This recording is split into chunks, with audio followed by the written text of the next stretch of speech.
Hello friends, welcome to current affairs adda. तो आज है 26 मार्च 2025 और आज हम 26 मार्च से रिलेटेड जो भी इम्पोर्टेंट करंट अफेयर्स बनता है उसके बारे में डिस्कस करेंगे और उसके बारे में डिटेल में जानेंगे। तो चलिए स्टार्ट करते हैं। फर्स्ट क्वेश्चन है, हाल ही में विश्व टीबी दिवस कब मनाया गया है? तो विश्व टीबी दिवस ये भी 24 मार्च को मनाया गया है। हर वर्ष 24 मार्च को दुनिया भर में विश्व टीबी दिवस मनाया जाता है। विश्व टीबी दिवस, इस दिन को मनाने का मुख्य उद्देश्य लोगों को टीबी की गंभीरता के बारे में जागरूक करना और इसके रोकथाम के और इलाज को बढ़ावा देना है। तो इसका बी ऑप्शन सही है। तो मार्च में अब तक इतने इम्पोर्टेंट डेज मनाए गए हैं, जैसे 1 मार्च को विश्व नागरिक सुरक्षा दिवस, शून्य भेदभाव दिवस, विश्व समुद्री घास दिवस और अंतर्राष्ट्रीय व्हीलचेयर दिवस मनाया गया। 2 मार्च को विश्व किशोर मानसिक स्वास्थ्य दिवस मनाया गया। 3 मार्च को विश्व वन्यजीव दिवस और विश्व श्रवण दिवस मनाया गया। 4 मार्च को राष्ट्रीय सुरक्षा दिवस मनाया गया। 5 मार्च को अंतर्राष्ट्रीय निरखीकरण और अप्रसार जागरूकता दिवस मनाया गया। 6 मार्च को राष्ट्रीय दंत चिकित्सक दिवस मनाया गया। 7 मार्च को जन औषधि दिवस मनाया गया। 8 मार्च को अंतर्राष्ट्रीय महिला दिवस मनाया गया। 10 मार्च को केंद्रीय औद्योगिक सुरक्षा बल स्थापना दिवस मनाया गया। 12 मार्च को धूम्रपान निषेध दिवस मनाया गया। 15 मार्च को विश्व उपभोक्ता अधिकार दिवस मनाया गया। 16 मार्च को राष्ट्रीय टीकाकरण दिवस मनाया गया। 17 मार्च को सेंट पैट्रिक दिवस मनाया गया। 18 मार्च को आयुध निर्माण दिवस मनाया गया। 19 मार्च को अंतर्राष्ट्रीय ग्राहक दिवस मनाया गया। 20 मार्च को अंतर्राष्ट्रीय प्रसन्नता दिवस, फ्रेंच भाषा दिवस और विश्व गौरैया दिवस मनाया गया। 21 मार्च को विश्व ग्लेशियर दिवस, विश्व कविता दिवस, विश्व कठपुतली दिवस और अंतर्राष्ट्रीय वन दिवस मनाया गया। 22 मार्च को विश्व जल दिवस मनाया गया है और 23 मार्च को विश्व मौसम विज्ञान दिवस मनाया गया है। तो मार्च में अब तक इतने इम्पोर्टेंट डेज मनाए गए हैं। नेक्स्ट क्वेश्चन है, हाल ही में जारी IMF के आंकड़ों के अनुसार एक दशक में भारत की GDP कितने प्रतिशत बढ़ी है? तो IMF के आंकड़ों के अनुसार एक दशक में भारत की GDP 105% बढ़ी है। 2015 में यह $2.1 ट्रिलियन से बढ़कर 2025 में $4.3 ट्रिलियन हो गई। तो इसका बी ऑप्शन सही है। नेक्स्ट क्वेश्चन है, हाल ही में किस राज्य में CM मंत्रियों विधायकों के वेतन में 100% बढ़ोतरी को मंजूरी दी गई है? तो कर्नाटक राज्य में मुख्यमंत्री, मंत्रियों और विधायकों के वेतन में 100% बढ़ोतरी को मंजूरी दी गई है। तो इसका बी ऑप्शन सही है। तो यह है मैप में कर्नाटक की कैपिटल है बेंगलुरु। कर्नाटक के चीफ मिनिस्टर हैं सिद्धारमैया और कर्नाटक के गवर्नर हैं थावरचंद गहलोत। तो अभी कर्नाटक में ग्रामीण सड़क नेटवर्क में सुधार के लिए प्रगति पथ योजना शुरू की जाएगी। कर्नाटक सरकार अन्न भाग्य के अंतर्गत अतिरिक्त 5 किलो चावल उपलब्ध कराएगी। गूगल ने भारत में अपना सबसे बड़ा ऑफिस कैंपस अनंत बेंगलुरु में खोला है। स्थानीय शासन प्रदर्शन सूचकांक में कर्नाटक शीर्ष पर रहा है। एशिया के पहले आदमकद एनिमेट्रोनिक हाथी एलिये का अनावरण बेंगलुरु में किया गया। कर्नाटक की अंतिम सक्रिय नक्सली लक्ष्मी ने उडुपी में आत्मसमर्पण कर दिया है, जिससे कर्नाटक नक्सल मुक्त हो गया है। कर्नाटक में सैटेलाइट टाउनशिप योजना को मंजूरी दी गई है। नेक्स्ट क्वेश्चन है, हाल ही में ASI ने कहाँ 110 से अधिक महापाषाण संरचनाओं की खोज की है? तो ASI ने अभी केरल में 110 से अधिक महापाषाण संरचनाओं की खोज की है। तो इसका बी ऑप्शन सही है।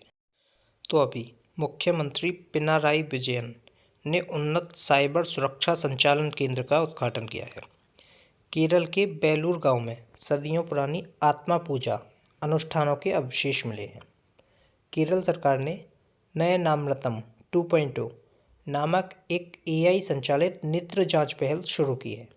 एक्सपायर्ड दवाओं के वैज्ञानिक निपटान में केरल शीर्ष पर रहा है। केरल के मुख्यमंत्री ने कवचम आपदा चेतावनी प्रणाली लॉन्च की है। 29वां अंतर्राष्ट्रीय केरल फिल्म महोत्सव ये तिरुवनंतपुरम में शुरू हुआ है। केरल सरकार ने नए किसान सेवा केंद्र आश्रय शुरू किए हैं। नेहरू ट्रॉफी बोट रेस का 70वां संस्करण ये अलप्पुझा में आयोजित किया गया है। नेक्स्ट क्वेश्चन है, हाल ही में केंद्र सरकार ने सांसदों और पूर्व सांसदों के वेतन भत्ते और पेंशन में कितने प्रतिशत की वृद्धि की है? तो केंद्र सरकार ने सांसदों, पूर्व सांसदों के वेतन भत्ते और पेंशन में 24% की वृद्धि की है। जारी अधिसूचना में सांसदों का वेतन मासिक 1 लाख रुपये से संशोधित कर 1,24,000 रुपये कर दिया गया है। साथ ही उनके दैनिक भत्ते और पेंशन लाभ में भी वृद्धि की गई है। तो इसका बी ऑप्शन सही है। नेक्स्ट क्वेश्चन है, हाल ही में चीन के अलावा किस देश ने एक वित्तीय वर्ष में 1 बिलियन टन कोयला उत्पादन का आंकड़ा पार किया है? तो चीन के अलावा भारत ने एक वित्तीय वर्ष में 1 बिलियन टन कोयला उत्पादन का आंकड़ा पार किया है। तो इस क्वेश्चन का बी ऑप्शन सही है। तो अभी विश्व का दूसरा सबसे बड़ा सड़क नेटवर्क वाला देश भारत बना है। आईसीसी चैंपियंस ट्रॉफी 2025 भारत ने न्यूजीलैंड को हराकर जीती है। भारत ने T-72 टैंकों के इंजन की आपूर्ति के लिए रूस की फर्म के साथ हस्ताक्षर किए हैं। भारत ने 5वां एशियाई महिला कबड्डी खिताब जीता है। भारत में पहली बार हुए सर्वेक्षण में 6,300 से अधिक नदी डॉल्फिन दर्ज की गई हैं। भारत संयुक्त राज्य अमेरिका, चीन और जापान के बाद दुनिया में चौथा सबसे बड़ा वैश्विक धन केंद्र बनकर उभरा है। कैंसर से प्रभावित देशों में सबसे अधिक कैंसर मृत्यु अनुपात भारत में रहा है। नेक्स्ट क्वेश्चन है, सी डॉट ने किस आईआईटी के साथ साझेदारी की है? तो सी डॉट ने आईआईटी दिल्ली के साथ आपदा पूर्व चेतावनी और आपातकालीन संचार में ग्राहक सहायता के लिए जनरेटिव एआई संचालित चैटबॉट के लिए विकास के लिए एक समझौते पर हस्ताक्षर किए। तो इसका सी ऑप्शन सही है। तो अभी आईआईटी दिल्ली ने एंटीबायोटिक प्रतिरोध ट्रैकिंग के लिए एआई उपकरण AMR सेंस विकसित किया है। आईआईटी मद्रास ने स्वदेशी अंतरिक्ष चिप IRIS विकसित की है। आईआईटी कानपुर ने किसानों के लिए सौर निर्जलीकरण तकनीकी विकसित की है। आईआईटी गुवाहाटी ने विद्युत और सूर्य के प्रकाश को ऊष्मा में परिवर्तित करने वाला सुचालक कपड़ा विकसित किया है। सेना ने उच्च ऊंचाई पर बांस आधारित बंकर विकसित करने के लिए आईआईटी गुवाहाटी के साथ समझौता किया है। स्वदेशी 6G ऑप्टिकल चिपसेट के लिए सी डॉट ने आईआईटी मुंबई के साथ साझेदारी की। मद्रास ने एशिया के सबसे बड़े उथले तरंग बेसिन का अनावरण किया है। नेक्स्ट क्वेश्चन है, हाल ही में एडलवाइज ARC ने किसे अंतरिम MD और CEO नियुक्त किया है? तो एडलवाइज एसेट रिकंस्ट्रक्शन कंपनी ने मैथिली बाला सुब्रमण्यम को अंतरिम प्रबंध निदेशक MD और मुख्य कार्यकारी अधिकारी CEO के रूप में नियुक्त किया है। यह नियुक्ति तत्काल प्रभाव से लागू होगी और 30 सितंबर 2025 तक वैध रहेगी। तो इसका बी ऑप्शन सही है। तो अभी भारतीय बैंक संघ के मुख्य कार्यकारी अधिकारी के रूप में अतुल कुमार गोयल ने कार्यभार संभाला है। Justice Joymalya Bagchi supreme court के नए जज बने हैं। Takashi Nakajima Honda cards India के नए अध्यक्ष और CEO बने हैं। विकास कौशल को HPCL का अध्यक्ष और प्रबंध निदेशक नियुक्त किया गया है। अमिताभ मुखर्जी को NMDC के CMD के रूप में नियुक्त किया गया। डॉक्टर अंजू राठी राणा को कानूनी मामलों का सचिव नियुक्त किया गया है। अजय भादु को GEM का CEO नियुक्त किया गया है।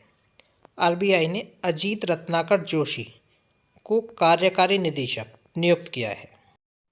नेक्स्ट क्वेश्चन है, हाल ही में भारत में आने वाले प्रेषणों यानी रेमिटेंस के स्रोतों में कौन शीर्ष पर रहा है?